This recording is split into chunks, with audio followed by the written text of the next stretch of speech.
Le secteur Milton Park est connu pour être un lieu de rassemblement pour les sans-abri autochtones et inuits. L'ombudsman de la ville de Montréal n'hésitait pas à parler de crise humanitaire dans ce coin de la ville.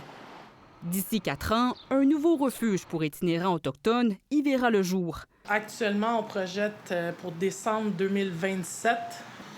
Ce sont 2 bâtiments distincts qui vont être travaillés afin de faire un seul bâtiment. L'organisme Projet autochtone du Québec, qui exploite déjà un refuge à l'Hôtel des Arts, ouvert temporairement durant la pandémie, déménagera officiellement son refuge au coin des rues Sherbrooke-Ouest et Clark. On aurait eu une cessation de bail, alors ça les met dans une situation extrêmement difficile. Il faut s'assurer d'avoir une permanence qui soit installée ici. 50 lits seront à la disposition d'une clientèle sans-abri autochtone. Les hommes, les femmes, personnes non-binaires seront admis, même en cas d'intoxication. Même si on a prévenu les commerces et résidents du coin en amont, l'arrivée de ce nouveau refuge suscite certaines craintes. Il y a plein de clochards par ici, on n'en peut plus.